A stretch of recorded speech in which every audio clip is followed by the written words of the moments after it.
Connaissez-vous Isaac Danielsson? Probablement pas. Isaac Danielsson est un chanteur et auteur-compositeur suédois. Broken, brisé en français, est une de ses compositions. Je souhaite partager avec vous quelques extraits des paroles de ce chant qu'il a écrit et qu'il interprète. Voici une traduction de l'anglais. Merci de patienter un petit peu si les paroles vous semblent obscures, énigmatiques ou complètement inaccessibles. Broken, brisé. As-tu besoin de quelqu'un? As-tu peur de ce qui t'attend? Si tu pars, qui sera le prochain? Fera-t-il de même ou te laissera-t-il voir? Que tu n'as pas à souffrir, que tu n'as pas à souffrir? Avec un peu de temps, regarde et trouve ce que tu recherches. Tu es brisé sur le sol et tu pleures, tu pleures. Il a déjà fait tout cela auparavant, mais tu mens à toi-même, qu'il trouvera de l'aide, qu'il changera pour quelqu'un d'autre. Mais tu es brisé sur le sol, tu lui en demandes toujours plus. Vas-tu partir ou continuer? Ton amour d'avant est-il toujours aussi fort? Si tu pars, tu garderas le souvenir. Qui a rendu la nuit si longue? Qui a coupé si profondément? Tu es brisé sur le sol et tu pleures. Tu pleures. Il a déjà fait tout cela auparavant. Mais tu mens à toi-même, qu'il trouvera de l'aide, qu'il changera pour quelqu'un d'autre. Mais tu es brisé sur le sol. Fin des paroles. Je crois qu'il faudrait les entendre encore une fois pour bien saisir leur sens. Voici une interprétation possible des paroles que je viens de partager avec vous. Avec ces paroles poignantes, le chant de Isaac Danielsson s'adresse à la quête universelle de vouloir comprendre les conséquences d'un amour brisé. Ce chant est un hymne pour les blessés, un baume pour ceux qui sont en quête de réconfort. Savourez un petit peu la phrase que je viens de vous dire. Ce chant est un hymne pour les blessés, un baume pour ceux et celles qui sont en quête de réconfort. Se retrouver brisé, assis sur le sol, en pleurs, profondément blessé, le désespoir qui s'installe dans le cœur, la nuit qui semble longue, la peur du lendemain, la solitude qui pèse lourd, le cœur brisé, tout cela appartient à la réalité humaine. Ce sont des expériences qui font partie intégrante de l'existence humaine. Et c'est l'art et la musique qui expriment souvent l'inexprimable, qui expriment souvent le cri silencieux de l'être humain qui souffre et qui n'arrive plus à mettre des mots sur sa souffrance. Le psaume 23 est de l'art. C'est un chef-d'œuvre littéraire, une véritable cathédrale littéraire. C'est l'hymne par excellence pour les blessés de la vie. C'est le baume par excellence pour ceux et celles en quête de réconfort. L'Éternel est mon berger. Il restaure mon âme. Ces paroles ont inspiré l'espérance à des millions de personnes à travers les siècles. L'Éternel, le Créateur, restaure mon âme. Il restaure mon âme brisée. Il restaure mon âme qui a reçu de coups durs dans ce monde brisé et ambivalent. Il pense mes blessures. Il me réconforte. Et l'Éternel, le bon berger, ne répare pas à moitié ce qui est brisé. Il restaure en profondeur. Même quand je suis brisé, l'Éternel me restaure et fait ressortir ce que je suis réellement. Les Japonais ont une technique qui vise à réparer un objet de porcelaine brisé à l'aide de lacs de saupoudre d'or. Il s'agit d'une réparation en or. On sublime les felures avec de l'or au lieu de les dissimuler. On répare en or. Vous pouvez peut-être imaginer la beauté de ces objets sublimés par l'or. Il faut retourner tout au début de l'histoire humaine, telle qu'elle est racontée et réfléchie par les auteurs bibliques. Il faut retourner aux premières pages de la Bible afin de saisir les enjeux de notre dilemme en tant que famille humaine. J'appelle ce dilemme le dilemme d'un souvenir oublié. Je crois que je dois expliquer ce que je veux dire par le dilemme d'un souvenir oublié et pourquoi ce dilemme d'un souvenir oublié est lié à notre âme brisée qui a besoin d'être restaurée. Les 2 premiers chapitres du livre de la Genèse mettent en relief la réalité pour laquelle Dieu crée le monde et l'humanité. Dieu place l'homme et la femme dans un jardin où la vie est profonde et luxueuse, où la liberté est vécue, où le relationnel fleurit, où la justice est à l'ordre du jour, où les principes qui garantissent la vie sont vécus. Dieu et l'humanité se rencontrent face à face. Ils sont des partenaires qui s'apprécient profondément, qui vivent ensemble, qui cheminent ensemble. Rien n'obscure leur relation. Rien n'empêche la vie en abondance. Le mal est une réalité limitée à l'arbre de la connaissance du bien et du mal. Point final. Il se trouve en dehors du cœur humain et en dehors du monde auquel Dieu invite l'humanité. Rien n'est prisé. Tout est d'une beauté complexe et profonde. Certes, les premiers humains peuvent choisir le mal. Ils ont cette liberté. Mais l'Éternel leur fait confiance. Il leur fait confiance de choisir la vie, de choisir sa présence et sa compagnie. Il leur a donné la capacité de réfléchir et de faire des choix éthiques. Il leur fait confiance. Mais leur histoire d'amour prend un tournant inattendu. L'homme et la femme choisissent de placer leur confiance en le discours séduisant d'un étranger qui prend la parole, met en doute l'intégrité du Créateur et réussit finalement à contaminer les premiers humains avec ses propres problèmes. Le mal se répand dans le cœur humain et y fait ses ravages. Il brise l'âme humaine. Il brise cette âme vivante créée par Dieu. Le mal se répand également dans la réalité humaine, dans le monde créé et y fait ses ravages. L'homme et la femme se lancent alors dans la quête universelle de la compréhension des conséquences de cet amour brisé.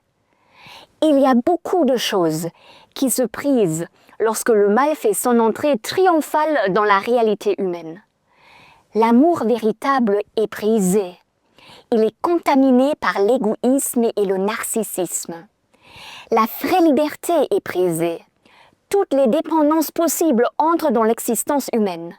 Le nouveau prince du monde, c'est cet étranger, ce serpent qui parle de façon séduisante. La justice est teintée par toute forme d'injustice. La joie est teintée par la tristesse. L'espoir par le désespoir. La confiance par le doute. Le relationnel par la rupture douloureuse. La paix par la violence. C'est l'être humain qui est attaqué, qui est brisé. Le mal habite dès lors dans son cœur. Considérez brièvement tous les dysfonctionnements psychologiques, émotionnels, mentaux, physiques que nous connaissons. Pensez aux traumas qui détruisent la vie, le corps et l'âme pour toujours. Tenez compte de toutes les addictions que l'on peut rencontrer dans le monde. L'être humain est brisé. Il reçoit des coups durs tout au long de sa vie. Il faut encore les gérer. Imaginez les conflits interpersonnels, les liens brisés entre nous, la violence verbale, l'exploitation des êtres humains en précarité, etc. La liste est éternellement longue. L'absurdité ne connaît pas de limite. Le mal peut toujours s'aggraver. Le dilemme de l'humanité, ce souvenir oublié, consiste en ce tiraillement terrible entre nos aspirations les plus profondes et la réalité brutale à laquelle nous devons faire face. Tout être humain garde en lui un souvenir vague relatif au monde pour lequel il a été créé. Tout être humain a une intuition relative à comment le monde devrait être. L'expérience d'être trahi par la personne que l'on aime, l'expérience d'être jeté comme un objet usé après une histoire d'amour, les murs invisibles entre nous, etc. Tout cela fait partie de notre réalité, mais personne n'a été créé pour vivre cela. Personne n'a été créé pour être prisé par la vie ou par quelqu'un d'autre, pleurant sur le sol dans la nuit, craignant le lendemain. Et même nos souvenirs oubliés et vagues de la réalité pour laquelle nous avons été façonnés sont terriblement brouillés par la présence du mal. On les envisage à travers nos lunettes personnelles, à travers notre subjectivité teintée par l'intrusion du mal. Personne ne peut réellement saisir la profondeur de l'amour, de la liberté ou de la justice. Personne ne peut réellement saisir la singularité et la valeur d'un être humain. En fait, l'Éternel, le Créateur, est le premier à être blessé par le fait que l'humanité lui retire sa confiance. Il est rejeté, son amour est rejeté, sa confiance trahie, sa réaction. Il se met en quête de l'être humain et le sensibilise à cette nouvelle réalité. Il souhaite lui faire comprendre qu'il n'est pas fâché ou en colère. Il est à son côté, il reste son compagnon de route malgré tout. Il lui raconte les conséquences de son choix et lui fait comprendre qu'il est possible de résister au mal. Il ouvre des possibles malgré tout. Blessé, il ne se retire pas, il ne se venge pas. Il se met en quête et ouvre une porte à travers laquelle toute âme brisée, tout être humain peut être restauré à sa vraie dignité, à ce qu'il ou elle est réellement. Genèse 3, verset 22 est intéressant dans cette optique. Je cite Darby, avant de traduire le texte à partir de l'hébreu. Genèse 3, verset 22, première partie. Et l'Éternel dit, « Voici l'homme est devenu comme l'un d'entre nous, pour connaître le bien et le mal. » C'est la version que la plupart d'entre vous connaissent. Il est possible de traduire ce verset différemment à partir de l'hébreu. Ma traduction. Et l'Éternel dit, « Voici l'homme a été comme l'un d'entre nous pour connaître le bien et le mal. » J'explique. L'homme a été comme l'un d'entre nous. L'homme a été créé à l'image de Dieu. Il a été comme Dieu. Il connaissait l'existence du bien et du mal. Dieu en avait parlé. Voici, l'homme a été comme l'un d'entre nous. Après avoir pris le fruit défendu, il ne l'est plus. L'image de Dieu a été brisée en lui. Elle a besoin d'être restaurée. L'Éternel est mon berger. Il restaure mon âme. Il me restaure. Il me restaure à l'image de Dieu. L'Éternel restaure mon âme. Écoutez les paroles de notre psaume qui mettent en relief l'expérience humaine dans ce monde absurde à l'aide des images parlantes. Ils errèrent par le désert, dans ce chemin solitaire. Ils ne trouvèrent pas de ville pour y habiter. Ils étaient affamés et altérés. Leur âme défaillait en eux. Alors ils crièrent à l'Éternel dans leur détresse. Il les délivra de leurs angoisses et les conduisit dans ce chemin droit pour aller dans une ville habitable. Qu'ils célèbrent l'Éternel pour sa bonté et pour ses merveilles envers les fils des hommes, car il a rassasié l'âme altérée et il a rempli de bien l'âme affamée.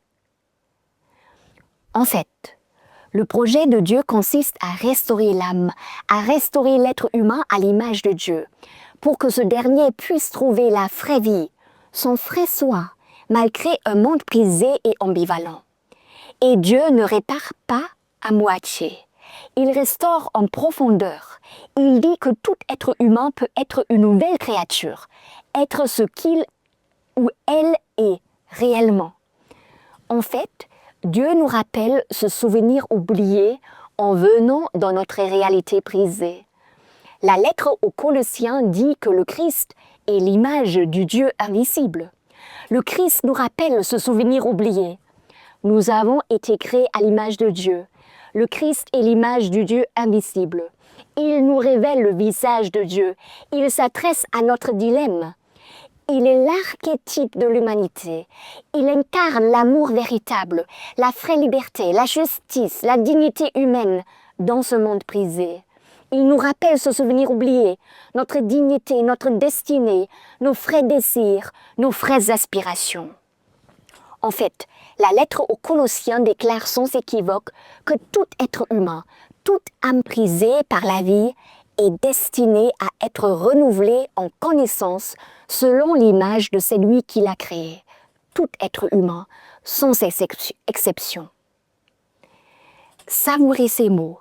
Tout être humain, toute âme brisée, tout homme blessé, toute femme privée de sa dignité ou réduite à un objet est destinée à être renouvelée en connaissance selon l'image de celui qui l'a créé.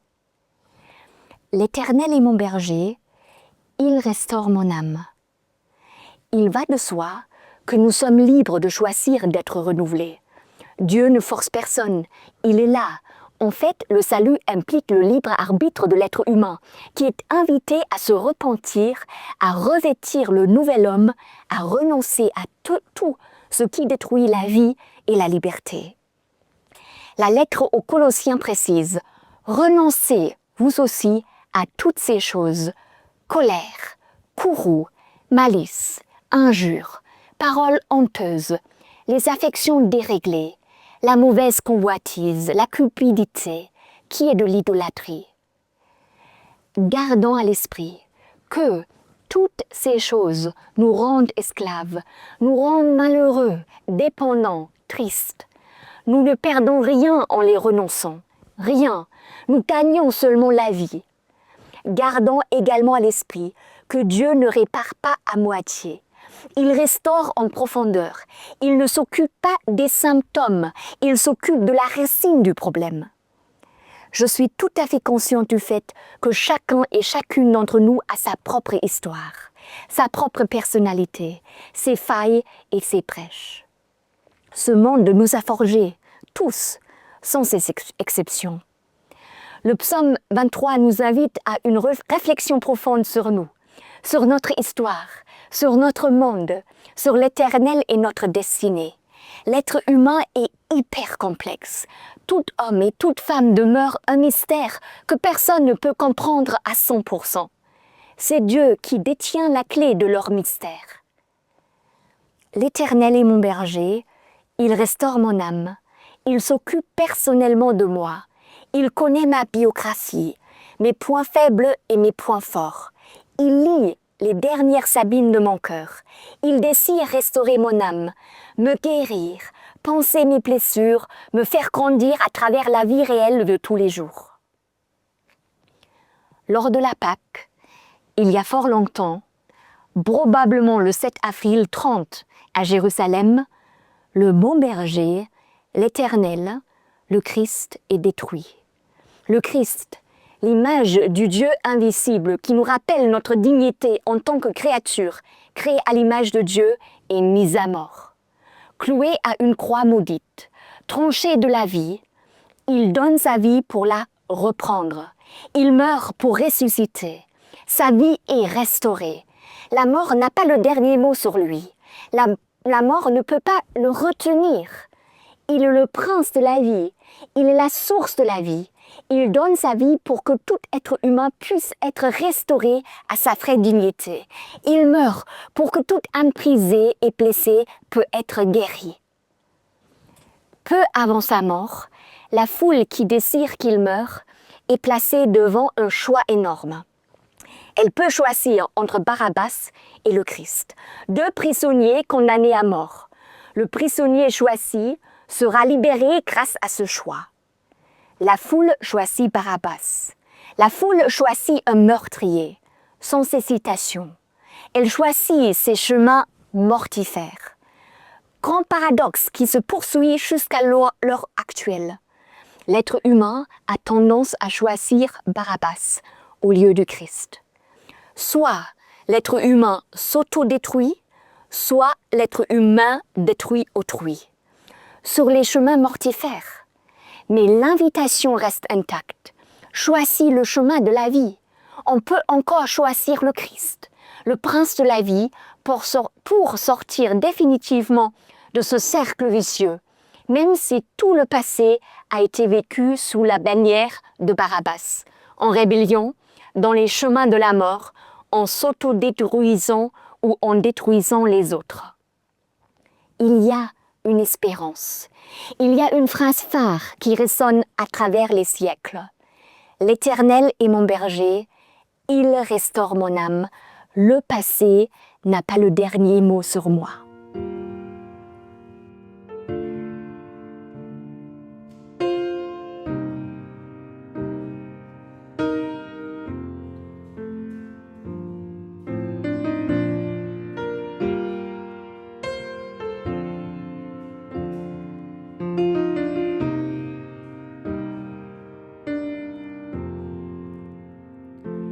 Quand je sonde l'univers, les astres que tu as créés, les océans, les mers, tout me révèle ta majesté. Alors mon âme veut s'écrier de tout mon cœur. Je veux chanter, oh Dieu, tu es infiniment grand, éternel puissant, roi majestueux. Oh Dieu, tu es infiniment grand, éternel puissant, roi majestueux.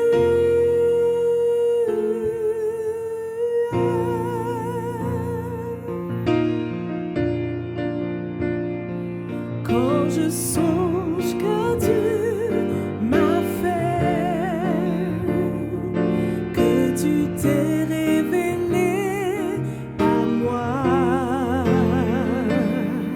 que pour moi tu as tout créé, tout me révèle ta bonté. Alors mon âme veut s'écrire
Prions. Seigneur, merci pour la possibilité d'être restauré à l'image de Dieu. Merci parce que tu nous répares en profondeur. Merci parce que tu es le bon berger qui est là pour restaurer notre âme brisée. Merci pour cette grâce. Accompagne-nous pour que nous puissions vivre l'image de Dieu pour laquelle nous avons été créés. Au nom de Jésus-Christ, Amen.